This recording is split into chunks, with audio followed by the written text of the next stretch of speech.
la conception qu'il a du pouvoir. Et je posais la question sur ce même plateau à certains invités si Denis Sassou Nguesso avait la culture du pouvoir, mais je ne pense pas.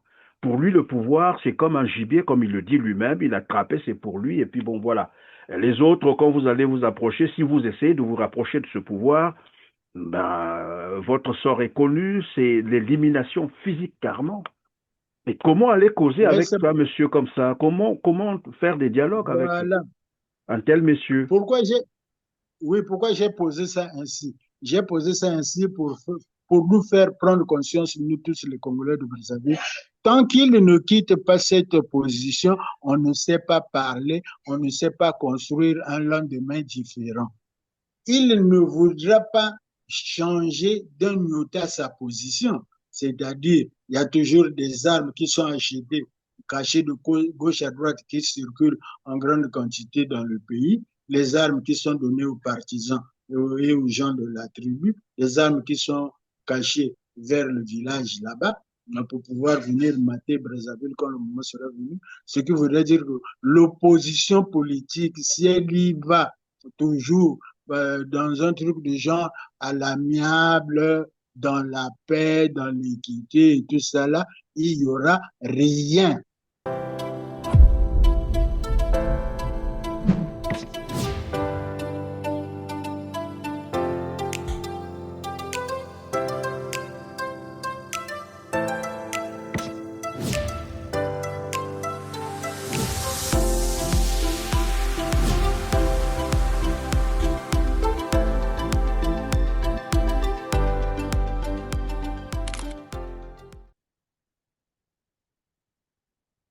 Mesdames, Messieurs, bonjour, c'est avec grand plaisir que je vous retrouve sur R7 avec pour invité Manuel Ngombe Ditunga Otaro pour évoquer le chaos socio-économique que vit le Congo-Brazzaville. Rappelons que 70% des Congolais vivent dans une misère indescriptible pour une petite population estimée à 6 millions d'habitants, à en croire les statistiques du dernier recensement général de la population et de l'habitat de 2023. Pas d'eau potable, pas d'électricité stable, l'éducation et la santé en lambeaux, le tout sous l'indifférence du régime de Brazzaville incarné par Denis Sassou Nguesso, déjà 42 ans au pouvoir sans partage et qui tient le Congo de main de fer.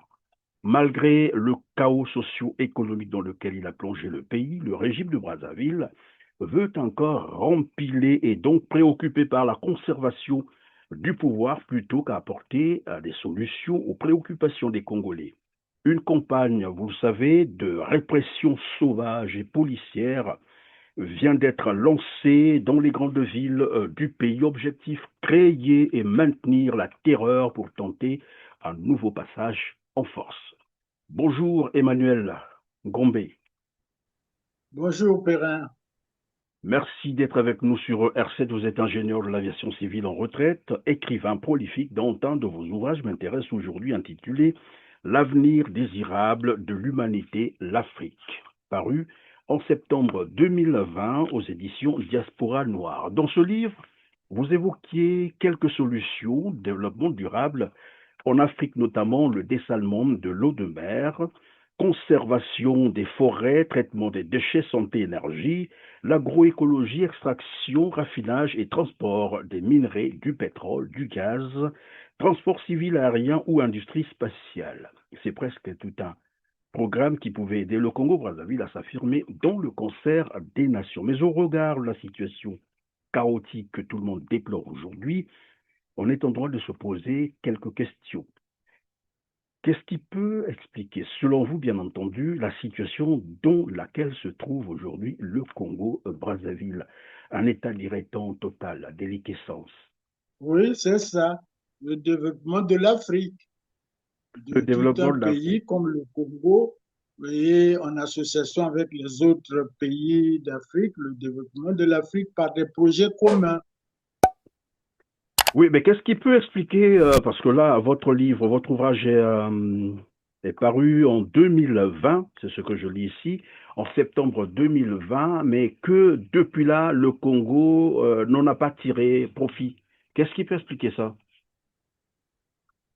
Euh, le constat sur ce qui n'a pas marché, ce constat est fait, est refait.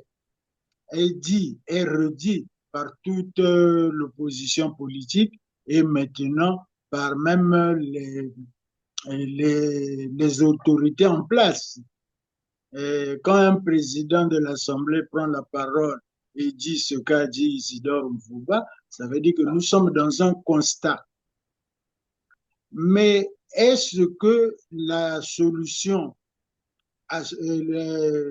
la solution pour, par rapport à ce constat, est-ce que la solution consiste à, à éliminer les citoyens ou à interdire les citoyens de parler ou à interdire, comment on dit, les personnes de s'exprimer dans le pays? Vous faites allusion En à quoi fait, concrètement, Emmanuel Gombe? Vous faites allusion à quoi lorsque vous dites la solution ne consiste pas à éliminer les citoyens ou à interdire les gens de s'exprimer? À quoi faites-vous allusion?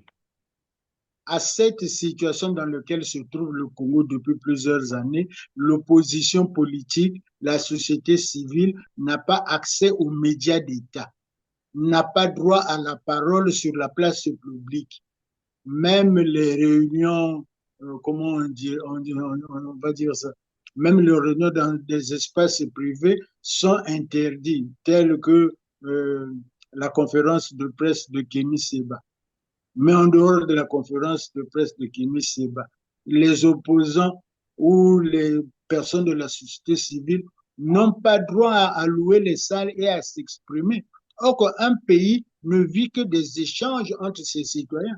La valeur ou la réussite d'un pays dépend de la qualité et des échanges entre ces citoyens, dépend des propositions que les uns et les autres proposent et qu'on fasse un point, un mixage, une synthèse pour pouvoir mettre ça sur la place publique, de dire que bon, voici ce qu'on se convient tous dans ce pays, qu'on soit de la majorité ou de l'opposition, voici comment on se convient de ce pays à faire pour que nous puissions avancer. Monsieur Perrin, je vous repose la question, je me la repose à haute voix. Combien d'années faut-il à un gouvernement du Congo-Brazzaville pour résoudre le problème d'eau potable à Brazzaville et à Pointe-Noire? Citons que ces deux grandes villes.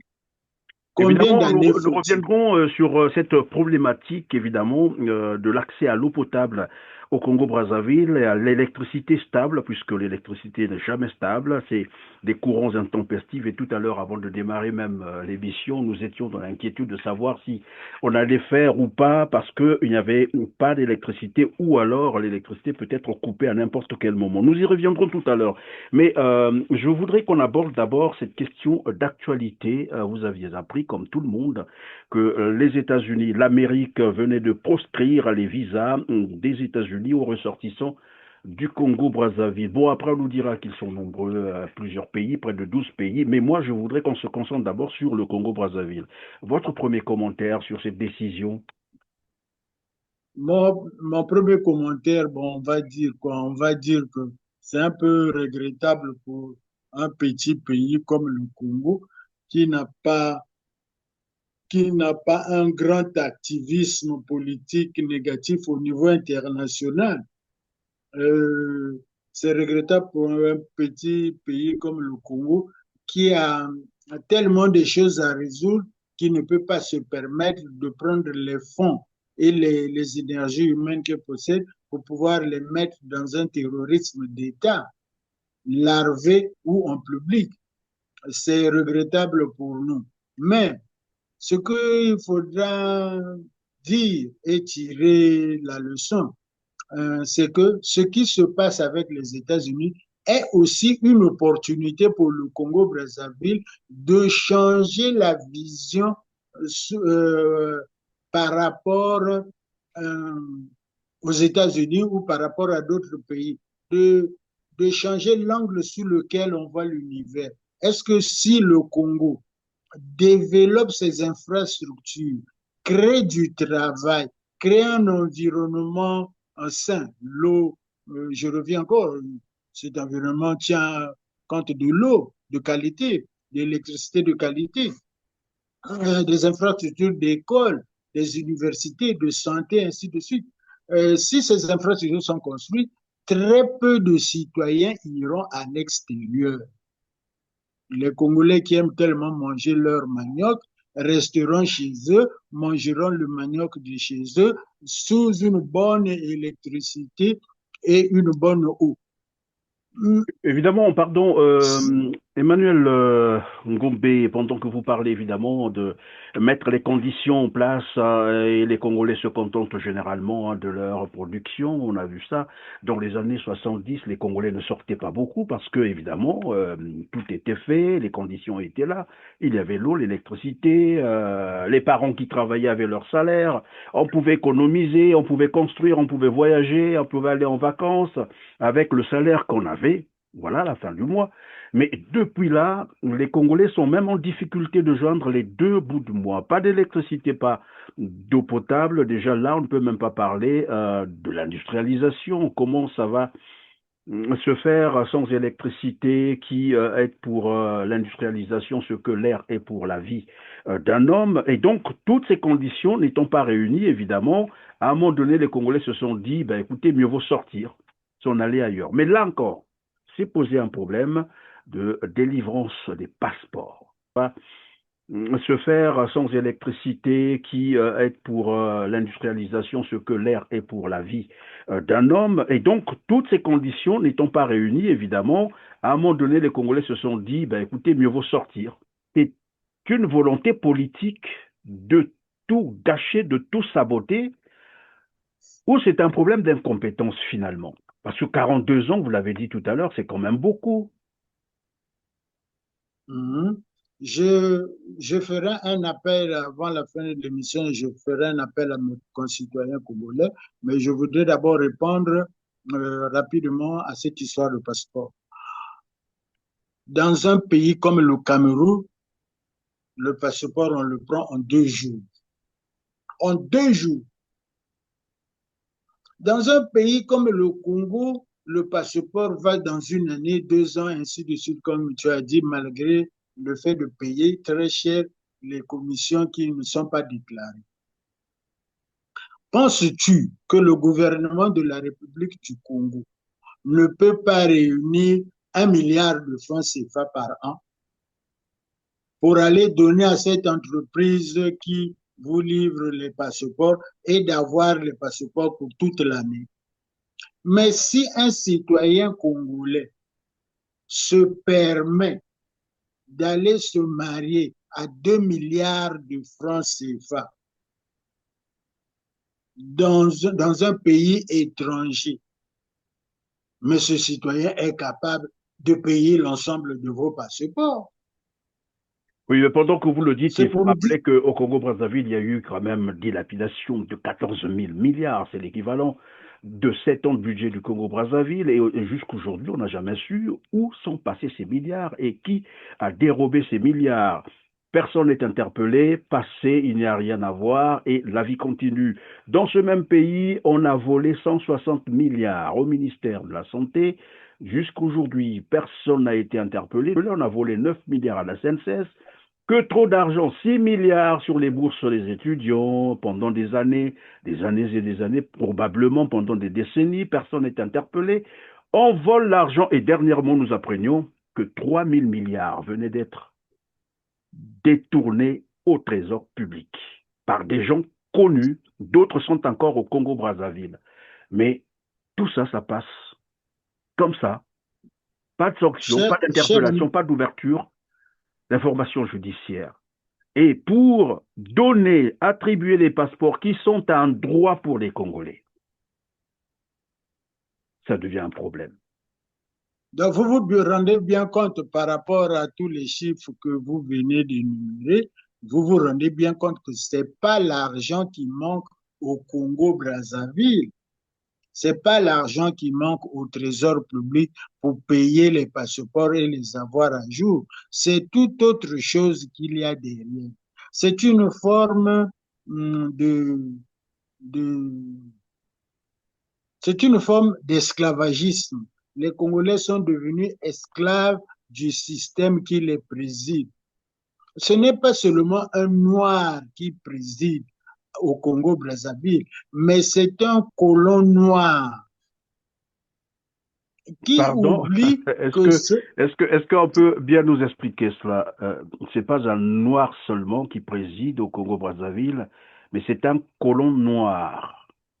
on a toujours tendance à penser que le colon, il est forcément un blanc. Et donc les Mais le Congolais ont colon, à la tête du pays un colon noir, c'est ça?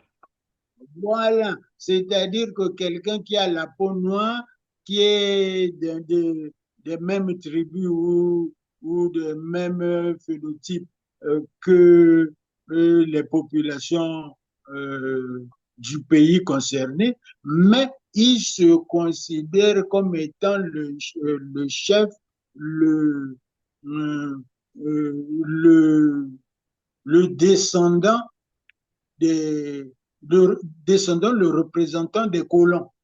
C'est-à-dire qu'il a exactement la même mentalité que comme s'il était un blanc. Et Un ceux qui blanc sont qui a comme pris s'il donc était un blanc. les Congolais en captivité. Et les Congolais sont en captivité. Pas, les Congolais sont en captivité. Ça fait 42 ans que ça dure, les Congolais sont en captivité. Et les Congolais acceptent maintenant cette captivité volontairement. Volontairement, c'est-à-dire pourquoi? Alors qu'ils veulent bien se débarrasser de ce régime. Et vous vous dites, les Congolais acceptent ça volontairement. C'est parce que ceux qui tiennent ou la personne qui tient les rênes de la chose ne veut même pas se déplacer d'un centimètre, ne veut même pas changer sa position d'un iota pour améliorer les conditions de vie de ses concitoyens. Vous serez obligé de le forcer pour que les conditions de vie des citoyens changent. Je Et te donc disais tout forcer à là, l'heure, donc forcer, quand vous dites forcer, qu'est-ce qu'il faut euh, comprendre par là? je donne l'exemple du passeport. Oui. Si vous, si vous ne, si vous ne donnez pas, si on n'accepte pas de mettre l'argent nécessaire pour acheter le passeport, on prend un chiffre comme ça, on dit 1 milliard par année pour tous ces passeports. C'est pas le milliard qui manque, mais c'est la volonté de mettre ce milliard qui manque.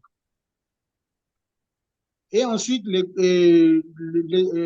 l'esclavage, on a laissé perdurer la situation de telle façon que les Congolais ont tous, presque tous, hein, 90% par là, après c'est tous acquis les mauvaises habitudes de dilapider férocement l'argent public. Sous Hein? l'impunité, bien sûr, des institutions qui existent. Oui, mais c'est devenu généralisé. Vous ne pouvez pas rentrer à l'hôpital sans que quelqu'un, l'infirmière du coin ou l'infirmière que vous allez croiser, ne cherche à vous soutirer quelque chose de la poche parce que vous vous êtes présenté pour cas de maladie. Alors, est-ce qu'on peut Tout le penser monde que, sait. oui, Emmanuel Langombe, est-ce qu'on peut penser que c'est toujours la corruption ou toujours cette course effrénée à l'argent sale, il faut le dire comme ça, Non, qui a quelqu'un vous a motivé. dit que si c'est pas le Bokonzi, moi j'allais vous appeler un à un pour dire que toi, tu avais volé ici, toi, tu avais volé ici, toi, tu as pris ici. soki ezalaka te mokonzi te bango moko na moko na moko nakoki kotelemisa boye nalobi yo ozalaka boye osalaka boye oyibaka awa. C'est généralisé. Oui, oui. Or que quand c'est généralisé, ça satisfait ceux qui ont le bâton, ceux qui ont la décision. Posez-vous la question, le PCT en tant que grand parti national, le PCT vit de quoi? Reçoit ses subventions d'où? Ils prennent, disons, ils prennent dans la caisse de l'État. C'est ça. Mais s'ils le prennent dans la caisse de l'État, voici un pays où, je dis seulement comme ça, 4 partis. Un pays où il règne 4 partis majoritaires. Un des partis se sert à la caisse de l'État et les autres partis n'ont rien, sont à terre. C'est du Mais ce vol, qui un arrange, détournement, c'est du oui, vol. mais ce qui arrange la situation actuelle par rapport au pouvoir, c'est quoi? C'est que le pouvoir tient le PCT, le pouvoir tient une partie des citoyens par rapport à la tribu. Donc, Emmanuel voyez-vous, Ngombe, Emmanuel Ngombe, sur ce même plateau, nous vous avions reçu lors de notre dernière interview avec vous, vous parliez de la gouvernance par canaillerie. Est-ce qu'on peut revenir sur ce concept, gouvernance par canaillerie, disiez-vous?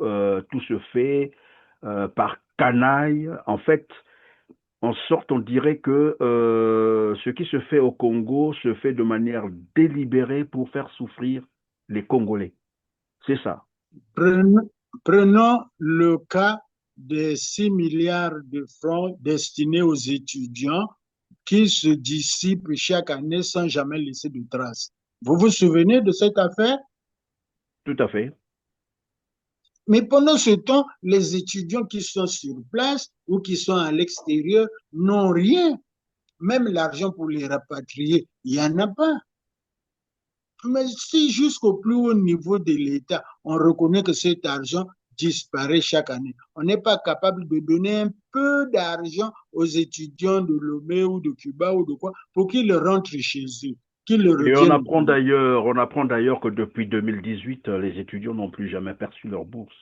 Et ça, c'est quand même triste, c'est impensable. Là, on est au sommet de l'État. Là, on est au sommet de l'État. On est à la décision de l'État. L'argent se perd. On a fait enquêter. On sait que l'argent se perd. L'argent se dissipe, mais on ne fait rien. On vient des années après déclarer que l'argent se perdait. Mais c'est vous qui avez la responsabilité. Mais le PCT, il n'y a personne là-bas qui dise que non, c'est nous qui avons la responsabilité. Essayons d'arranger pour que la souffrance des étudiants là diminue. Ne serait-ce que les faire rentrer, si on ne peut pas les payer à l'extérieur, on les fait rentrer. Tournons un peu la situation. Vous avez eu vent de cette université qui se construisait euh, dans, dans la zone par les Marocains. Oyo Edou, l'université en construction. Vous vous souvenez ou bien vous n'avez pas cette information? Non, mais donnez-nous là si vous avez l'information. Mais voilà, une personnalité a pris l'initiative de vouloir construire une université avec les Marocains. Les travaux avaient commencé, puisque je suis passé, j'ai regardé, les travaux avaient commencé. L'université n'est jamais achevée. Mais même personnellement, vous avez une position en or dans ce pays. Vous pouvez sortir 3, 4 milliards de francs CFA pour construire une université à notre taille. Pas des grands bourdiers qui vont coûter cher, mais à notre taille, c'est-à-dire R+1, R+2, et on ajoute des places d'internat, 5 000, 10 000 places d'études. Même ça, vous ne pouvez pas finir. Non, mais lorsqu'ils Non, lancent, par exemple, ils entament ce genre de construction, c'est juste des actions de charme. Et je me souviens maintenant, il s'agit de Denis Christian Sassou Nguesso, et l'information avait été annoncée en grande pompe pour qu'une ne pas le citer. université était en train d'être construite en collaboration avec l'université marocaine, mais depuis là, on n'en parle plus apparemment. Et si Oui, je me trompe, pourquoi je vous donne cet exemple? Je vous donne cet exemple, c'est pour dire que nous aurions pu, dans cette université, si elle était finie, héberger nos 10 000 étudiants dedans. Nous n'avons pas besoin qu'ils aillent juste aux États-Unis. Nous avons besoin qu'ils soient connectés sous Internet à très grand débit pour pouvoir suivre les cours à l'extérieur en connexion et faire de telle sorte qu'ils mangent, qu'ils mangent le poisson de nos rivières et qu'ils boivent l'eau de nos rivières raffinées ou distillées et et qu'ils profitent surtout que du le fait qu'ils Congo sont a la à côté fibre de leurs optique. parents pour étudier. Hmm. revenons sur votre livre intitulé L'avenir désirable de l'humanité. Dans ce livre, vous esquissiez quelques solutions de développement durable en Afrique. Et moi, j'ai pensé donc à la problématique d'accès à l'eau potable au Congo-Brazzaville, qui ne date pas d'hier non plus, hein, c'est depuis des décennies. On nous parle des solutions qui sont recherchées, alors qu'à côté, nous avons le fleuve Congo, qui est disons, le deuxième plus grand fleuve après l'Amazonie. Nous avons la mer au niveau de Pointe-Noire, et dans ce livre, vous parlez du dessalement de l'eau de mer, comme quoi on peut aussi traiter l'eau de mer et voilà, en distribuer aux Congolais, c'est ça. Et pourquoi on n'arrive pas à le faire au Congo? Parlant de notre pays, le Congo-Brazzaville, peut-être aussi la RDC, qui sont des pays, même le Cameroun, le Gabon, qui sont des pays bien arrosés. Par la nature elle-même, ces pays sont bien arrosés. Ces pays, ces deux ou trois pays ont des cours d'eau qui, qui font l'étiage peut-être un mois sur 12. Hein. Donc, ces pays ont de l'eau à revendre. Mais comment est-ce que nous ne sommes pas capables de trouver 50 milliards, si c'est évalué comme ça, de trouver 50 milliards de francs CFA et de donner des travaux pour 1 an, pour 2 ans, de mettre les 7 châteaux d'eau nécessaires à la ville de Brazzaville, de raffiner l'eau de la rivière Dieu, de traiter l'eau du Dieu, de traiter l'eau de l'Anjiri, de traiter l'eau du fleuve pour pouvoir alimenter Brazzaville d'une façon permanente. Mais pour faire l'adduction, on ne fait pas seulement l'adduction d'eau avec le courant électrique, mais on fait aussi avec les panneaux solaires qui alimentent les moteurs et ces moteurs pompent l'eau dans la ville. Mais comment on peut avoir un budget annuel de 300 milliards de francs CFA par an pour l'armée pendant 7 ans et être incapable de mettre l'eau qu'on va boire? C'est ça notre problème. Nous sommes à côté de la plaque. Nous sommes hors de la vision de la plaque. Nous sommes hors de l'amour du prochain. Nous sommes hors de notre bien-être même personnel. Mais Pardon, qui, Emmanuel, vous ça disiez, lui fait alors, combien d'argent faut-il pour l'adduction d'eau potable au Congo-Brazzaville, une petite population désormais de 6 millions, à en croire les derniers recensements général de la population de l'habitat 2023. Combien d'argent faut-il pour l'adduction d'eau potable? Et là, vous avez annoncé, vous nous informez qu'on donc, le budget voilà, de l'armée est de 300, par là, 300 milliards de francs CFA par oui, année. le, Combien d'argent le budget faut-il de pour l'armée, l'adduction d'eau le budget de potable, l'armée, pardon, pour tout le Congo? le budget de l'armée, le budget de l'armée est resté à 300 milliards sur 5 ans. Hein. Sur 5 ans, c'est maintenant que ça vient de baisser légèrement, mais 300 milliards. Et regardez l'armée dans le sens dans lequel l'armée se trouve, dans l'état où se trouve l'armée. Avez-vous déjà fait un tour dans un camp militaire? Mais c'est des taudis. Avez-vous déjà fait un tour à l'intérieur de la République, chercher un camp militaire? Il n'y a rien. Avez-vous regardé le matériel de l'armée qui peut valoir 300 milliards de francs CFA par an? Il n'y en a pas. C'est pour te dire que nous sommes toujours dans le système de toi, si je t'attrape, je te dis ici, là, tu as fait voler ici. Mais, mais tous les généraux deviendront des militaires, des milliardaires, monsieur Perrin. À ce système-là, tous les généraux deviendront des milliardaires. Aucun ne voudrait quitter sa fonction. Donc, c'est un système qui s'écrase par lui-même. On sort l'argent, on les utilise entre copains et coquins, et dans la gestion du pays, il n'y a rien. Quel que soit le domaine que je prends, si je me vais relire le budget de l'État des exercices précédents, vous allez vous rendre compte que la masse d'argent qui est sortie est largement supérieure aux réalisations qui ont été effectuées.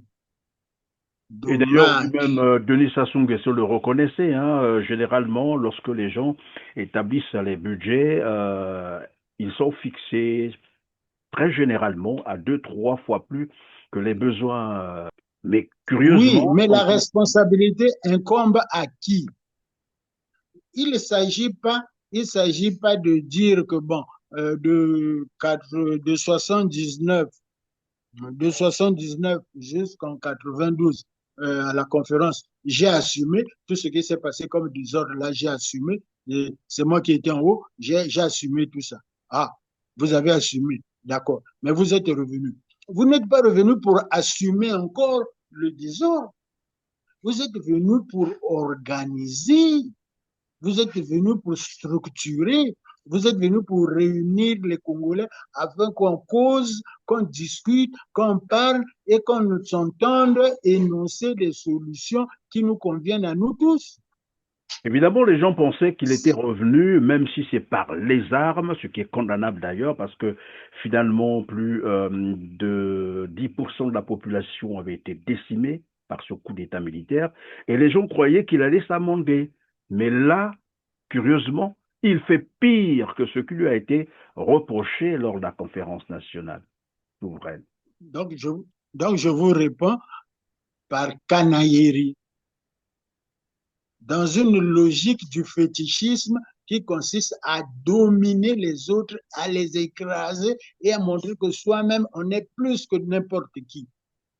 Alors, moi, je reviens donc sur les solutions qui Les proposées, solutions, encore on dit Monsieur proposées, Perrin, mais c'est des gens en fait Monsieur qui, Perrin, oui, les solutions ne peuvent pas être entreprises par la force, par la canaillerie, par l'imbécilité ouverte et affichée. Il faut que nous réussissions à faire que l'opposition politique aille demander une audience, et l'opposition politique et, comment on appelle ça, la société civile demande l'audience au président de la République. Mais dans tous les pays, le président de la République cause avec son opposition, cause avec la société civile. On ne peut pas prendre l'enfermement du PCT de pouvoir par la force et rester dans cette logique des années, en y ajoutant un vol généralisé, en y ajoutant l'impunité généralisée. Et derrière, on veut maintenant faire des assassinats ciblés sur les tribus voisines, sur les, les paysans, les populations qui disent que cette situation n'est pas bonne. Non. oui, mais le problème Lançant qui se un pose, appel à l'opinion. Emmanuel Ngombe, le problème qui se pose au Oui, Congo, c'est que même lorsqu'on parle de l'opposition, reste à savoir comment elle est perçue, parce que après je peux me tromper, hein, mais au Congo, un opposant est perçu comme un ennemi à abattre, à tuer carrément, à éliminer physiquement. oui, mais la situation continue comme ça parce qu'on n'a pas établi les passerelles du dialogue. Vous avez entendu que le président Tshisekedi a reçu Fayoulou, Tout à fait. mais il n'y a même pas un mois ou 2 mois, si je me trompe peut-être de délai, il n'y a même pas un mois ou 2 mois où Fayoulou avec les, comment je l'appelle déjà, Kabila et les autres avaient signé une pétition ou une note critiquant Tshisekedi. Donc, pour nous autres, hein, l'opposition soit forte, l'opposition faible, l'opposition soit, comment dire ça, euh, alliée alliée au pouvoir par des moyens peu recommandables. Mais tout cela doit se faire dans le dialogue. Les gens doivent se parler. Dans ce pays qu'est le Congo, le plus grand défaut, c'est que les gens ne se parlent pas. Celui qui a pris le pouvoir, qui est au pouvoir, il veut rester au pouvoir par les armes à tout prix. Alors qu'on lui dit de construire, alors qu'il y a l'argent nécessaire pour construire, il y a l'argent et pour lui, et pour ses enfants, et pour sa tribu, et pour les tribus des autres, il y a l'argent nécessaire. Quand même, un pays de Noirs arrive à 14 000 milliards de francs CFA, c'est-à-dire un budget de 7 ans. Dans un budget de 7 ans, vous ne pouvez pas mettre l'eau potable dans les villes. Oh, dans un budget de 7 ans, vous ne pouvez pas faire la deuxième, la troisième, la quatrième, la 10e centrale thermique de Côte-Matev pour ajouter aux 300 mégawatts, là qu'on arrive à 1 gigawatt. On peut arriver à 1 gigawatt, on distribue le courant dans tout le pays. Ce n'est pas les solutions qui manquent, ce n'est pas l'argent qui manque. Il faut faire de telle sorte que nous allons causer avec le président de la République, dire que l'attitude qui consiste à se penser supérieur à tous les citoyens congolais et dire qu'on impose des solutions de juste, de courageux, c'est faux. Oui, mais le problème, c'est que même Denis Sassou Nguesso n'est pas, je ne le vois pas, n'est pas disposé à recevoir les opposants, j'allais dire, de manière aussi honnête. Ok, il n'est pas disposé à cela. Pour lui, le pouvoir, je ne sais pas quelle est la conception qu'il a du pouvoir. Et je posais la question sur ce même plateau à certains invités si Denis Sassou Nguesso avait la culture du pouvoir, mais je ne pense pas. Pour lui, le pouvoir, c'est comme un gibier, comme il le dit lui-même, il a attrapé, c'est pour lui, et puis bon, voilà. Les autres, quand vous allez vous approcher, si vous essayez de vous rapprocher de ce pouvoir, ben, votre sort est connu, c'est l'élimination physique carrément. Mais comment aller causer avec un monsieur comme ça? Comment faire des dialogues avec un tel monsieur? Pourquoi j'ai posé ça ainsi? J'ai posé ça ainsi pour nous faire prendre conscience, nous tous les Congolais de Brazzaville. Tant qu'il ne quitte pas cette position, on ne sait pas parler, on ne sait pas construire un lendemain différent. Il ne voudra pas changer d'un iota sa position. C'est-à-dire, il y a toujours des armes qui sont achetées, cachées de gauche à droite, qui circulent en grande quantité dans le pays, les armes qui sont données aux partisans et aux gens de la tribu, les armes qui sont cachées vers le village là-bas, pour pouvoir venir mater Brazzaville quand le moment sera venu. Ce qui voudrait dire que l'opposition politique, si elle y va toujours dans un truc de genre à l'amiable, dans la paix, dans l'équité et tout ça là, il n'y aura rien. Il n'y aura rien, vous l'avez dit tout à l'heure, c'est un pays. Je vous cite un nom. Oui. Je vous cite un nom. Je vous en prie. Norbert Dabira a dit lors du procès, bon, mais nous sommes déjà en train de penser comment trouver un autre chef parmi nous pour pouvoir remplacer le président actuel, aller le laisser au village et mettre quelqu'un d'autre. C'est là où le Congo est bloqué. Pourquoi est-ce que le président ne peut être qu'un homme du Nord, ne peut être qu'un Moshi, ne peut être qu'un gars d'Olombo Oyo? Il y a un qui a dit que non, vous tous là, vous êtes tous du Nord, là, vous êtes tous nos subordonnés, c'est nous qui avons la décision, c'est nous qui avons la chose avec nous.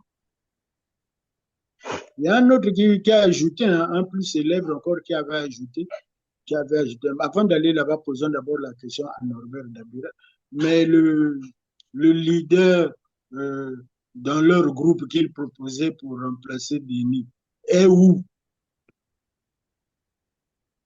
S'ils veulent absolument conserver tout ça, bien que ce soit totalement illogique, totalement irrationnel, il est où? Les années passent, les gens s'enfoncent dans la misère totale.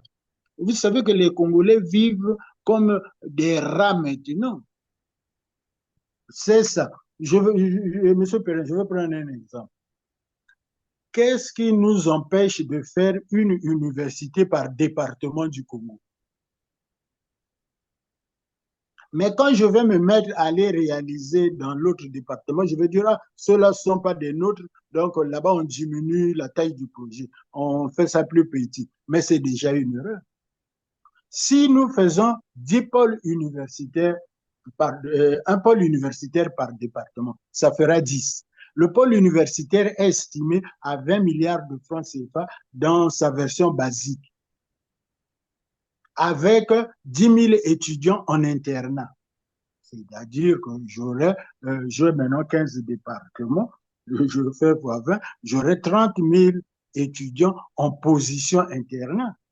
Quand je faisais cette conférence, quelqu'un m'avait dit, ah, mais le Congo ne dispose pas de 30 000 étudiants qui vont fréquenter dans nos universités. Merde! Mais il oublie que Pointe-Noire mérite 3 universités. Pointe-Noire a autant de population que Brazzaville, mais Brazzaville mérite 3 universités, même 5 universités. Voyez-vous, le pôle universitaire à 20 milliards de francs CFA avec ses 10 000 places d'étudiants constitue le lieu de consommation de la production agricole. Il me faut à chaque pôle universitaire fournir à chaque étudiant, s'il mange une orange le matin, fournir 10 000 oranges le matin. Il faut les trouver, les 10 000 oranges le matin. Si chaque étudiant mange un manioc à midi, un manioc le soir, il faut trouver 2 tranches de manioc à chaque étudiant par jour. Ce qui va me représenter 60 000 portions de manioc à disposer à cette université par jour. Mais je mets l'Internet. Mais ce sera le lieu du savoir. Nos étudiants n'auront plus besoin d'aller traverser la Méditerranée. Ceux qui envoient les étudiants au Maroc n'auront plus besoin de les envoyer au Maroc. Ils vont étudier sur place en mangeant localement et en étant connectés sous Internet à haut débit avec la capacité de pouvoir suivre un cours, qu'il soit délivré à la Sorbonne, qu'il soit délivré à Cambridge, qu'il soit délivré où tout est suivi sur place à travers un système de connexion sélectionné ou privilégié pour les meilleurs d'entre nous. Nous n'avons pas la culture de l'excellence. Nous brisons l'excellence. Tu prends un pays comme le Cameroun, le concours de HEC se fait depuis des années pour l'entrée par concours en France, réalisé par l'ambassade de France avec l'accord de certaines associations. Chaque année, ils organisent le concours. Les meilleurs du Cameroun étudient sur la bouche HEC en France. Les Congolais sont nulle part. Les concours que l'on organisait à l'époque par les organismes étrangers n'y sont plus. Nous sommes toujours dans la haine de faire qu'on ne favorise personne, surtout pas la personne de la région, de la tribu adverse, de la région adverse. Nous ne sommes même plus capables de produire le manioc en grande quantité. Même la tomate qui venait de Montbello en très grande quantité, cette tomate a quasiment disparu. Nous n'avons pas pu prendre un peu d'argent de notre trésor public, comme les gens piquent l'argent. C'est devenu un sport national au Congo de voler l'argent de l'État et d'être impuni. Personne n'a été capable de voler l'argent de l'État, d'aller faire les serres et de planter les tomates à Montbello où il y avait déjà la grande production de tomates, pour faire que ce soit maintenant des tomates de qualité. Et le monsieur devient milliardaire et il a remboursé tous ses prêts et il a aidé toutes ces mamans-là à avoir des tomates de bonne qualité pour planter dans la région. On aurait trouvé tout de suite l'utilité de mettre un système de centrale d'achat et de mettre un système de centrale de vente à côté des grandes villes pour que cette production soit distribuée. On aurait compris vite tout à l'heure qu'on aurait eu quelques machines pour mettre la tomate en boîte ou mettre la tomate pelée dans les pots en plastique fermés sous vide. On n'y comprend rien, on n'y fait rien. Le PCT doit être appelé à l'agriculture. Il faut les ramener là où on était. Quand on produisait le manioc dans ce pays, on mangeait à bon prix et suffisamment. Qu'il faut repartir. Les associations villageoises qui plantent encore le manioc dans les villages, y compris une association que je suis allé trouver à Djambala-Lekana, présidée par Ngampika Mpere, ils plantent le manioc. Il faut aller les aider pour leur donner un peu de moyens pour que le manioc soit planté à grande quantité, qu'ils puissent l'exporter. Mais où est passé l'OCC et l'OCV? L'OCC et l'OCV ont disparu. Mais parmi tous ceux qui deviennent riches, personne ne peut aller faire un hangar OCC, un hangar OCV pour acheter les produits agricoles chez les paysans et les conditionner et venir vendre en ville. Je, je, je donne un exemple. Je repars, la ferme de Mansumba. La ferme de Mansumba ne produisait tel pas suffisamment de manioc pour que le sachet de 1 kilo de foufou à Brazzaville coûtait 100 francs. Mais s'il y a quelqu'un, parlons vrai, il y a eu le ministre là de l'Agriculture, Mabundu, qui s'est fourvoyé avec l'histoire des fonds de l'agriculture. Mais comme il est de la région de la ferme de Matsumba, il ne peut pas reprendre avec quelques Congolais la ferme de Matsumba pour lui tout seul. Pour lui, nous on est d'accord. Il prend l'argent de l'État qu'il a pris là. Il fait la ferme de Matsumba, ça devient à lui et ses copains. Ils produisent suffisamment pour que nous on ait le foucault à 100 francs dans un sachet à Brazzaville. Mais voilà là où nous nous égarons. Si vous prenez, si le président de la République est même au courant qu'un tel a pris l'argent, mais si vous ne faites pas qu'il puisse financer un projet local, que tout l'argent est mis à l'extérieur, mais quel avantage que vous avez de mettre tout l'argent à l'extérieur en appauvrissant vos compatriotes qui achètent maintenant le manioc d'Imvuba à 1500, à 1800.